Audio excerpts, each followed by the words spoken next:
Magandang araw po mga kabansa, kayo po ay nasa Iparas kay Paras at ito inyong lingkod Ado Paginawan na medyo solo flight muna ngayon due to the indispensation of our principal anchor mga kabansa, si Secretary Jing Paras. Ang ating punta talakayin ngayon ay of course itong mga girian sa darating na eleksyon. Hindi naman po ito eleksyon. Wala naman po talagang tunay na eleksyon dito sa Pilipinas, mga kabansa. Puro girian lamang, ang girian ng mga politiko, palipat-lipat para mga paru-paro, paro-paro, ganyan lang politika natin, pagka hindi pwede sa kaliwa, tira naman sa kanan, pag hindi pwede sa kanan, tira naman sa gitna. Ganyan lamang naman ating politiko, kuminsan ang suot ay pula, kuminsan ay blue, kuminsan ay yellow, kuminsan ay pink. So, kulay lang ho, nagbabago, pero ang mga mukha ay mga pareho. At kung pwede lamang mag-xerox ng mga mukha, ay maaari nating gawing polyeto. Ayan. So, dito po sa ating farcical elections dito sa Pilipinas, na kung saan sa bandang huli ay electronic counting naman po. So, hindi na natin malaman kung saan napunta yung ating balota. At wala nang saysay ang mga watchers dahil wala ho. Pag pinasok niyo yung boto nyo sa loob ng makina, unless sundan ng watchers sa loob ng makina, mga kabansa. Kailangan, pag may nagpasok na gano'n na, papasok din yung ulo nung watcher sa loob. I am sounding ridiculous, mga kabansa. Because this election is really becoming very ridiculous. It has become a farce. There was a time I had hope for it when the hybrid elections were being proposed. And for your information, two of those who were sponsoring it are running. One is running for re-election, and one is running for election again. No? So, hindi na natin maintindihan kung ano ang direksyon ng right of suffrage dito sa ating bansa. For instance, mga kabansa, pakinggan natin ang video na ito para makita natin kung ano talaga ang ating pinag-uusapan. The two were announced as part of the Marcos administration senatorial slate. But in a statement, Lacson said that he is an independent candidate running under a coalition of 5 political parties. However, the former senator said he is not withdrawing from the senatorial slate of the coalition Alianza para sa Bagong Pilipinas. But for Senator Marcos, she stood firm on her choice to campaign alone for her re-election bid. The presidential sister said this decision is to protect her brother while keeping her so-called true friends. Recall that Senator Marcos, who is an ally of Vice President Sara Duterte, was not present in the announcement of the president's senatorial slate last week. Minabuti kong manindigan ng mag-isa upang wag nang malagay sa alanganin ang aking ading. Para wag nang mag-alinlangan ang aking mga tunay at minamahal na kaibigan. O yan mga kabansa, nakita naman ninyo, no? Unang-una, si Pampilo Lacson ay magpa-file daw tomorrow as an independent candidate. Pero, guest candidate naman ang Nationalist People's Coalition na parte naman ng isang malawakang koalisyon na naman ni Marcos, Partido Federal ng Pilipinas at Lakas Christian Muslim Democrats and Nationalista Party.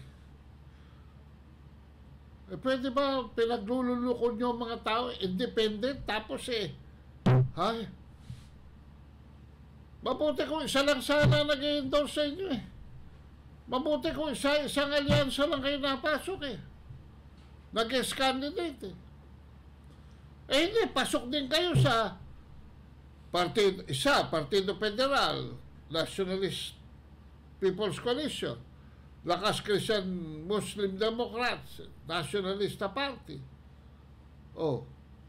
Eh, apat pa eh. Paano ka naging independent? Explain, you know, you have to explain it eh. Mabuti pa nag-independent ka na lang, tapos tumahimik ka na lang dyan sa mga nag-i-endorse sa iyo eh. Ha? Oh. Sasabihin mo pa, I am running as an independent candidate, not being a member of a political party.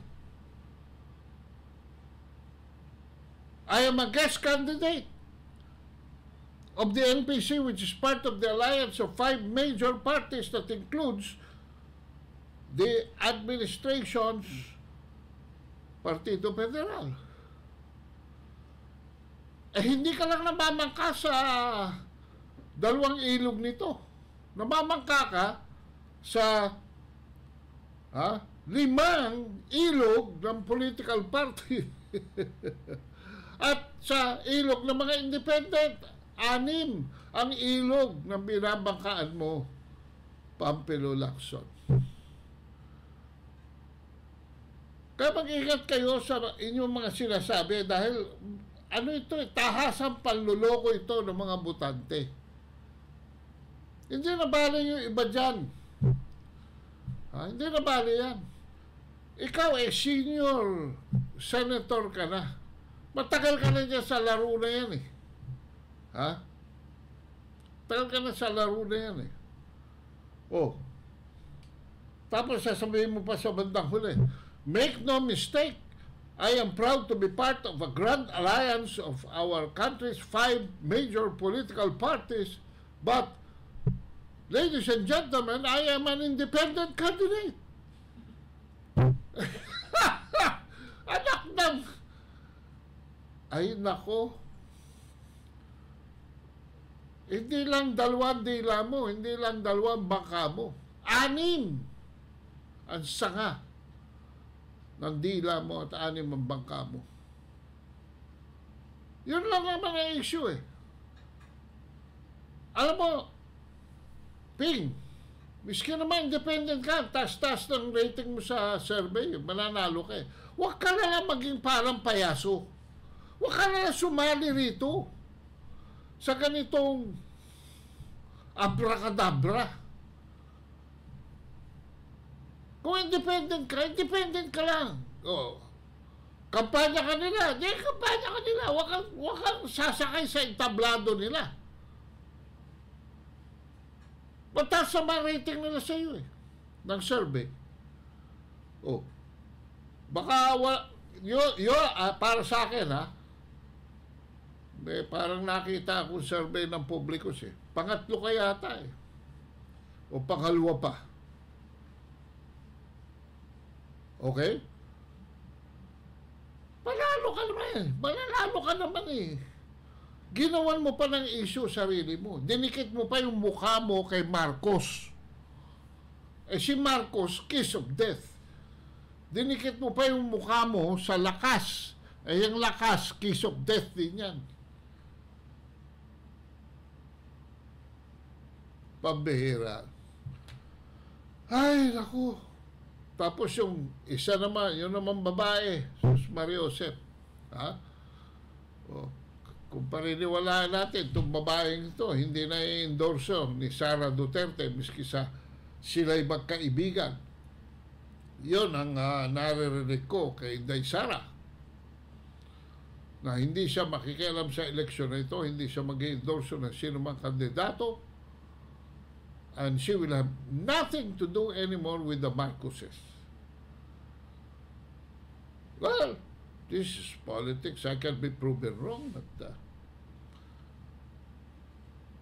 sabi mo, you are lifting the weight out of your brother's shoulders. Hindi yan ang gusto naming marinig sa'yo. I me. Ang gusto namin marinig sa iyo ay kumpirmahin mo kung bangag nga talaga ang kapatid mo. Ang gusto namin marinig sa iyo is a coming straight with the Filipino people na parte ka ng pambubudol. Huwag kang maghuhugas ng kamay.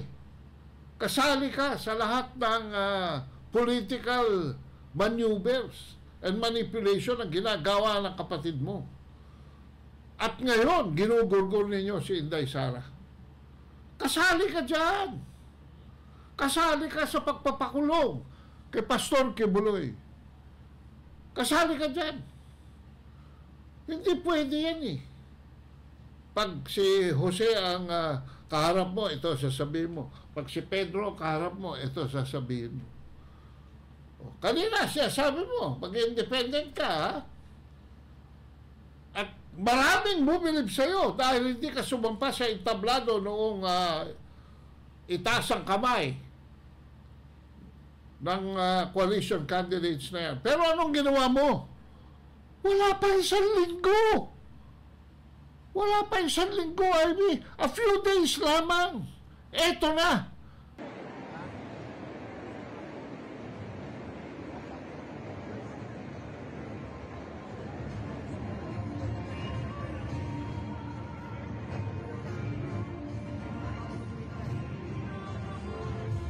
Ano yan? Ano yung ginagawa mo dyan sa entablado na yan?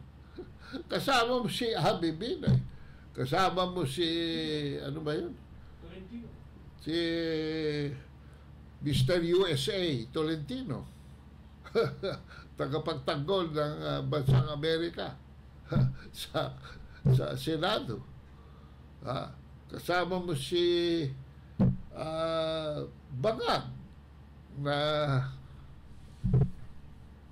wala daw kinalaman ang opisina niya at saka ang kanyang bossing sa raid sa KOJC Kingdom.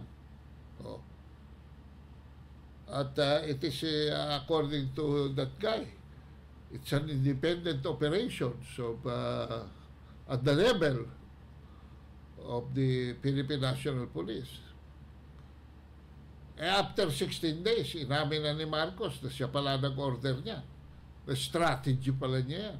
Hindi kasama ka dyan. Oh.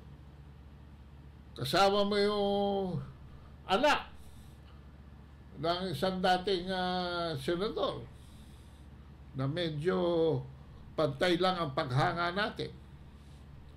Pero yung anak, wala namang ginawa yan kundi lumabas na artista sa ABS-CBN nun eh. Ha?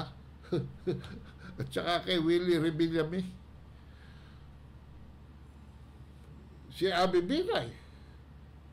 Oh. No comment na lang ako dyan. Pero yan ay entablado ng koalisyon na sinampahan mo. I mean, wala pang isang linggo, a few days, na in-announce mo na independyente ka. How can you be independent when you're in the company of birds of the same feather flock together? Ganyan ka na rin. Ganyan ka na rin. Tapos sa lima pa kayo nagpakuha dyan.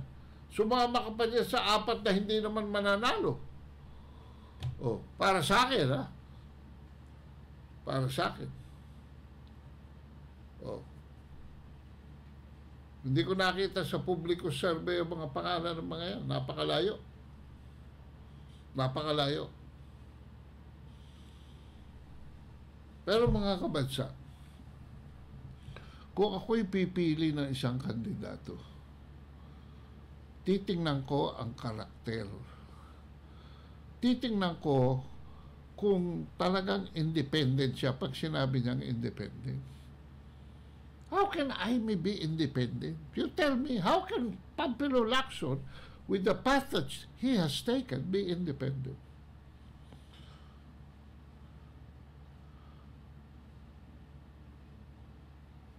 Ito ang hinahanap ko na kalidad sa isang tao na dapat iluklok sa ating Senado. Kung meron mang panukat, mga kabasa, sa eleksyong ito, sa personalidad, kalidad, moral, values, prinsipyo na dapat maging senador. Ito ang aking pipiliin. Pakita natin. Dante Marcoleta.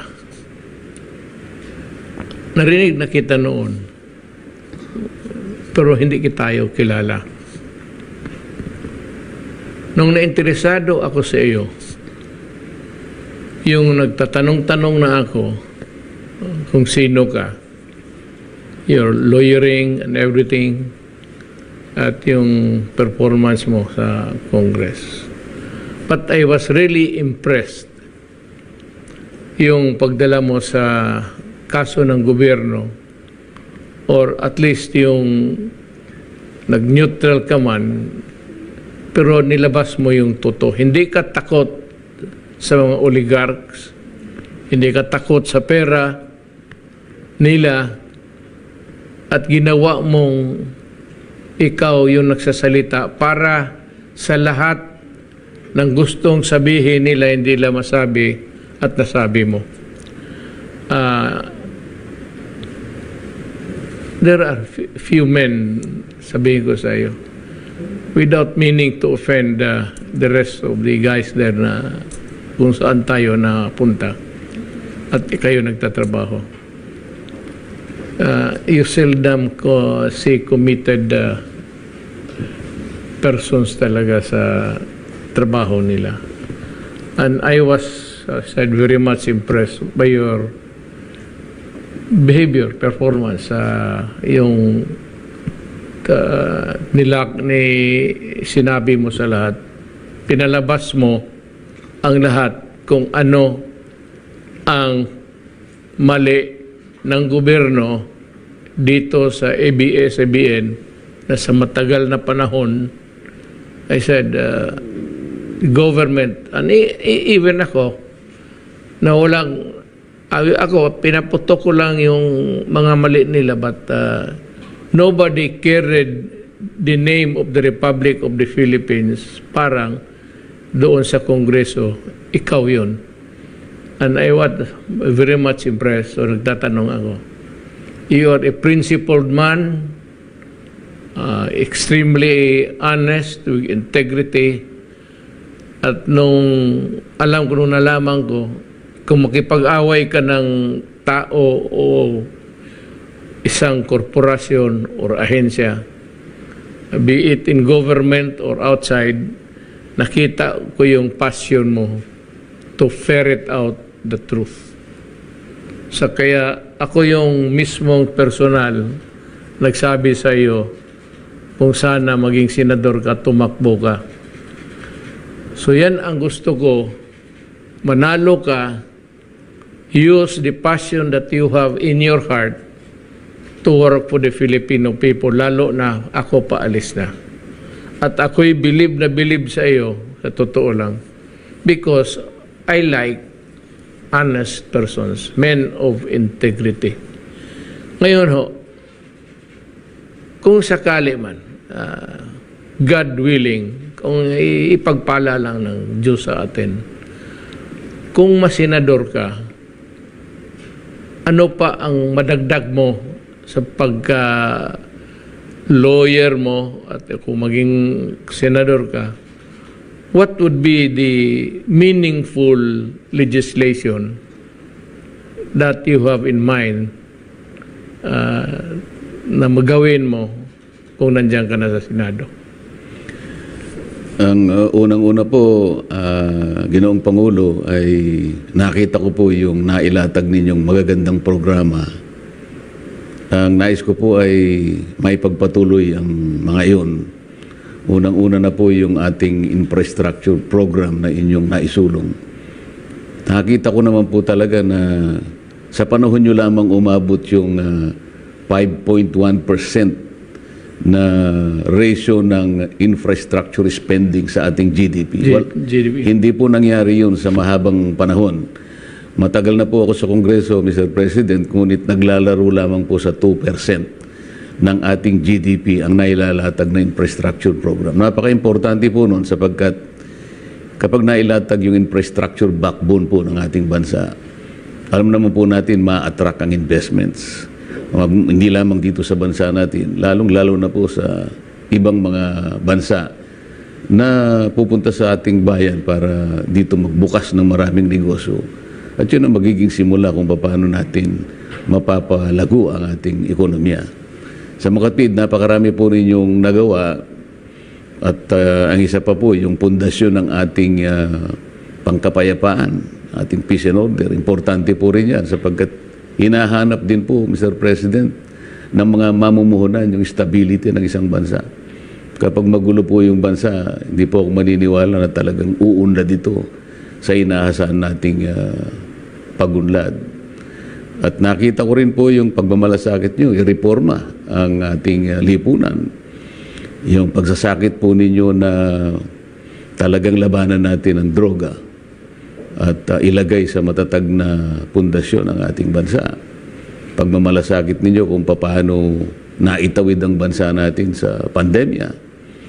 Siguro nga po, kung hindi tayo nabot ng pandemya, Mr. President, sa nakita kong paglakas ng ekonomiya natin, halos hindi tayo bumababa ng 7% per quarter. Talagang tinamaan lang po tayo ng pandemya, Mr. President. Kung hindi nga lang siguro dumating ito, nakita ko na siguro ang pinakamagandang antas ng ating ekonomiya.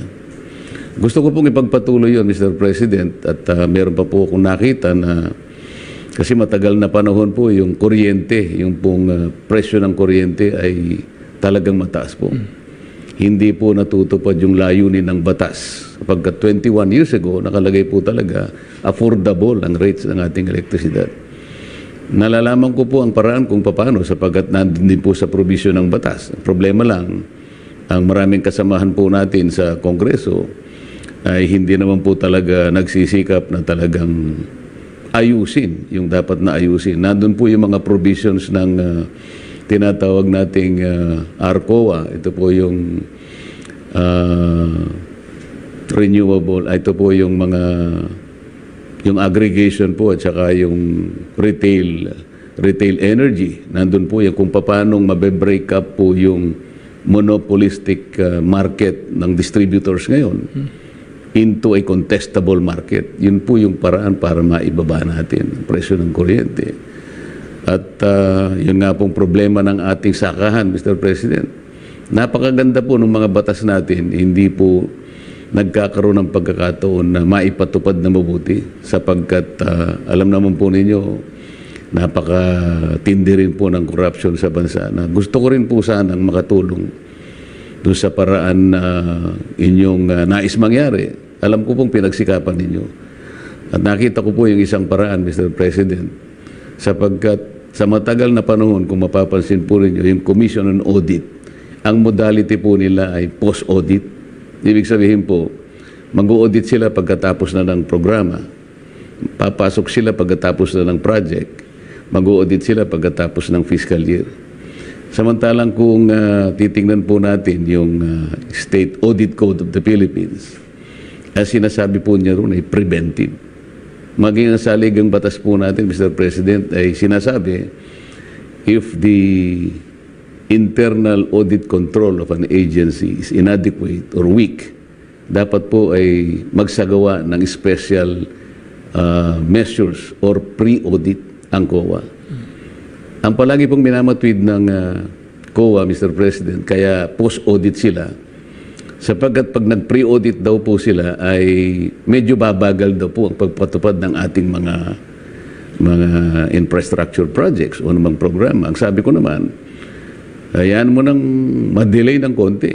Ang importante po ay masinop natin yung pera ng bayan. Kung makikita po natin, Mr. President, halos every year at halos lahat po ng ehensya ng ating pamahalaan, sang-ayon na rin sa ulit ng COA, ang dami pong anomalya. Pero palagi na lamang pong report, Mr. President. Wala naman pong nangyayari na malikom nila yung inulat nilang anomalya. Sana po ang dapat na mangyari ay masinop, ma-prevent. Sapagkat yun po yung sinasabi doon sa Section 33 ng State Audit Code of the Philippines. It should be preventive. Hindi po dapat post-audit, dapat pre-audit. Yan po yung mga iba't ibang nais kong ayusin sana.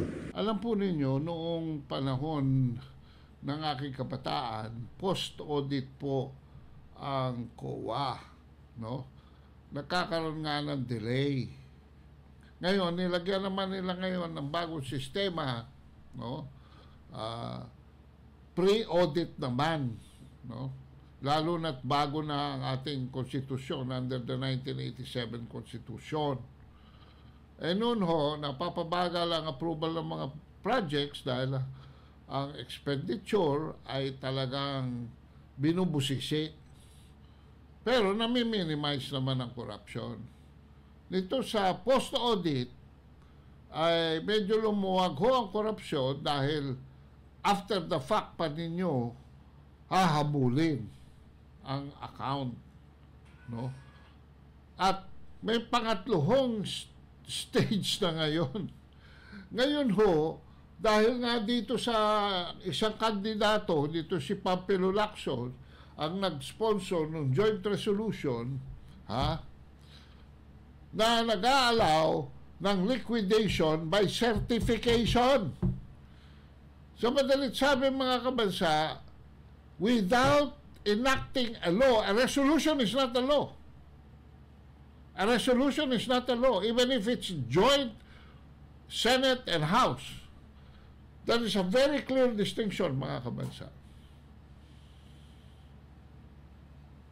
And not even by law can you do it because it is in violation of the very creation of the Commission of COA under the 1987 Constitution.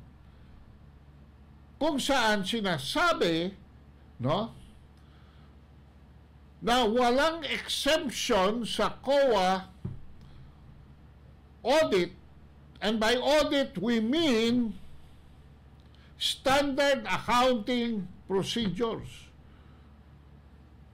mga kabansa, dahil wala namang batas na nagsasabi otherwise. So we have to look at the common sense and practical definition of terms here. And the adjective that the Constitution used para hindi nga mangyari ito ay it cannot be allowed, quote, under any guise, G-U-I-S-E, under any form, under any substance. In other words, hindi talaga pwede. Pero nung ginawa ng Senado at Kamara de Representante natin, nagpas sila ng resolusyon. At ang ginamit pa nilang dahilan ay dahil ginagawa na raw ng Commission on Audit,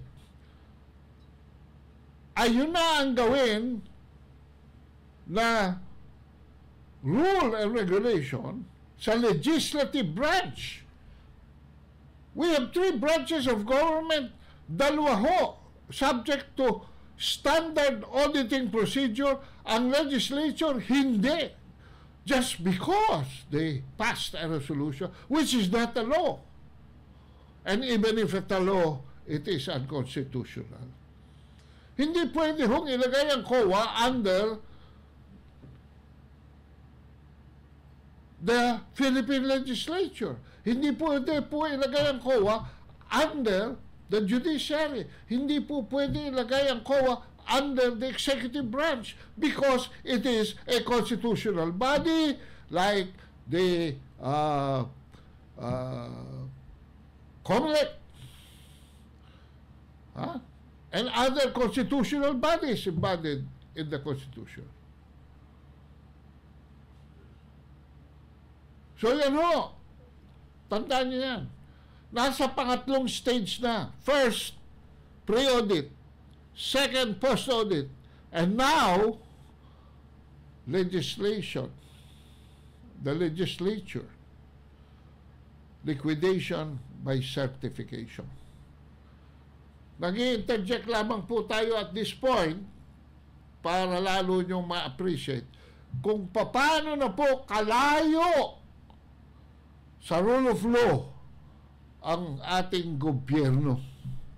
Ituloy po natin itong panayam na ito or coffee talk between former President Duterte and Mr. Marcoleta. Tuloy po natin hanggang sa katapusan. Ang Department of Education, Mr. President, maaring sa ngayon ay alam na rin po ninyo sapagkat meron po tayong isang batas na nagawa natin 25 years ago. Sinasabi po doon ng DepEd, hindi na siyang dapat gumawa ng libro. Ang dapat na gumawa ng libro, mga private sector publishers, in order for us to develop a national book development industry para makapag-export tayo. Ito po yung batas, Republic Act 8047, kung hindi po ako nagkakamali. Pero hanggang ngayon, Mr. President, 25 years na po ang batas na yan. Pero hanggang ngayon, ayaw pa rin iwanan ng DepEd yung paggawa ng libro. Sa makatwid, sila po is in continuing contravention of the law itself. Kaya po hindi maayos-ayos sapagkat sila mismo nilalabag nila yung batas. Siguro po kung ako ang magkapalad po ako, ang palalakasin natin yung oversight function po talaga, yung totohanan at seryosong pagtingin at pag-aayos kung paano na-implement. Marami po tayong magandang batas, Mr. President, hindi lamang po talaga na ipatutupad ng maayos sapagkat kulang po tayo doon sa mga taong dedicated enough to look into these areas, Mr. President. Alam mo, sa totoo lang, ang kulang natin actually, sad to say, ang ginawa itong maramihan mga members ng Congress is, alam mo na, ito yung walang ginagawa at pumasok lang dyan, lalo na yung mga mayaman, milyonaryo, may negosyo, simply to protect or enhance their finances sa pagkatao nila. But wala tayong mga crusaders kagaya ninyo na pag naumpisahan yung o pag-usapan yung mali, that na follow up ninyo hanggang huli. Kagaya ng ginawa mo sa ABS-CBN. Pinalabas mo talaga lahat ang kalukuhan nila. So, doon ako na nanood, started to, and I said, I have found one of the men whose honesty I cannot question. Kaya pinapatakbo kita at tinanong ko kung anong magawa mo. In addition to what you have said, I said, maasahan ka ng ordinaryo na akong Pilipino by that time. That mayroon kang may tao dyan, ang pangalan si Rodante, to help us in our campaign against corruption. Marami yung ano dyan, na hindi, yung umpisahan lang tapos nawala na pagkatapos. They do not even bother to ask yung ahensya na napuntahan. O ito si, whatever, kung maawa nyo, Senador Marcoleta, saan, anong nangyari yung resolution namin na pinasa sa iyo? Nawawalan in the maze of, sa karaming trabaho. Madali mawala yan. So, yung seal mo ng ni Rodante Marcoleta, doon ko nakita, na talagang pinupursigir mo hanggang to the end. And that is why ang CBN na-discover natin maraming mali at pwede talagang mahabol sila, and even sa back taxes and the falsification noon sa sinabi mo yung lupa na 4 hectares lang ba yan? It was made to appear when all in all it was 400 square meters or something. Yun. Doon dapat magpasalamat na ang Pilipino na inilabas mo yun at magbayad sila ng wastong buwis. So, para sa akin, kailangan natin Kung marami kayong ganun ang asal sa buhay, maraming Rolante, Marcoleta ang nasa Senado. Pero kung may isa lang at mailagay ka doon, malaking bagay na yan at marami ka nang magawa. So para sa akin, dapat nandiyan ka sa Senado at sinabi ko sa mga tao, I said it before and I will say it again, yung Rodante Marcoleta na yan, kung hindi ninyo gawaing napakamalas na bansang ito. Yung nandyan, mga negosyante, bilyonaryo, to protect their own interest. But wala kayong mga tao na gusto talagang magsilbi para sa tao. So, para sa akin, I will vote for you. I will ask the people to vote Marcoleta to the Senate so that he can be of use to the country. Yan ang appeal ko sa tao. Hindi sabihin na politika. Wala nga, hindi naman ito nagpapartido, nagpaparada dyan na anong klase-klase. But on his own, ginawa niya yung trabaho niya. And your one distinct episode ng buhay mo, hindi na manalo. Talo ka o panalo, sa Diyos na yan. It's a destiny. Pero na may dumaang Dante Marcoleta dito sa Congress na ito. Kung mapahaba natin ang termino dyan sa Congress, whether as a congressman or as a senator, what I would like him, ako mismo isang Pilipino, gusto ko, Marcoleta sa Senado. Yan ang sinasabi ko sa kung boboto kayo at maniwala kayo sa akin, iboto ninyo kasi he would be an asset sa ating gobyerno. Hindi lang sa Senado. At ang Pilipinas would be better, much better, if there are people working for the Republic of the Philippines. Yan ang masabi ko after hearing you. At yung aking pangparinig. So sana ako magkakampanya at yung awareness kasi ninyo hindi masyado kasi bago lang. Ito kasi yung mga senador na ilagay lang kasi kung tanungin yung tao, memory lang. At kung tanungin naman, hindi naman tinatanong sino ba ito? Tinatanong lang sino ang... Yan ang problema sa Pilipinas. At tinatanong kayo, sino yung mga tao na makapagbigay ng,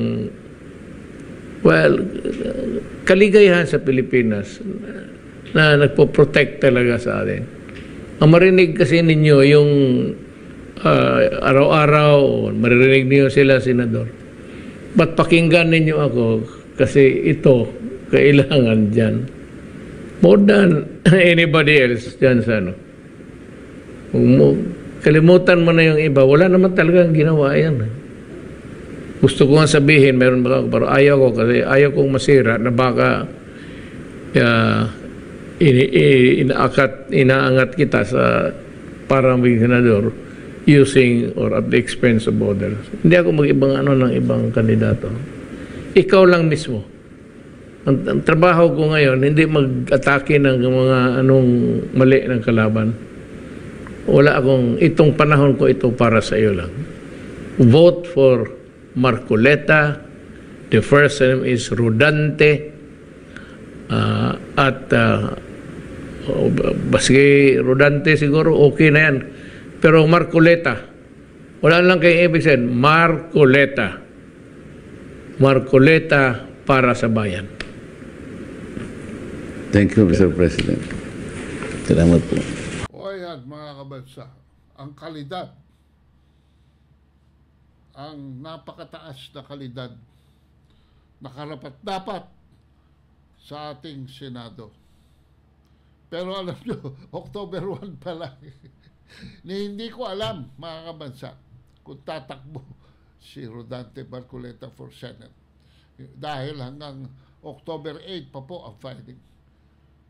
Pero kung ako man ay boboto at dapat boboto ngayon dahil hindi ho ako boboto ng barangay election, baka ho to successive na failure to vote ko matanggal ako sa listahan. At sinasabi ko lamang sa aking balota, hindi ho lalampas sa 3 lamang ang aking iboboto. Hindi ko sinasabing 3, sinasabi ko hindi lalampas sa 3. Ha? Pero ang isa ho dyan at pinakauna, Marcoleta para sa bayan. I'm now running for senator. Okay. Kasi po tapos na yung aking termino at marami po mga mamamayan natin, lalo na po yung mga sumusuporta sa atin na kailangan pa rin nila yung aking paglilingkod. Yan po mga kabansa, maraming salamat sa inyong pagtangkilik sa Iparas kay Paras. And in behalf of Secretary Jacinto Paras, magandang gabi sa inyong lahat.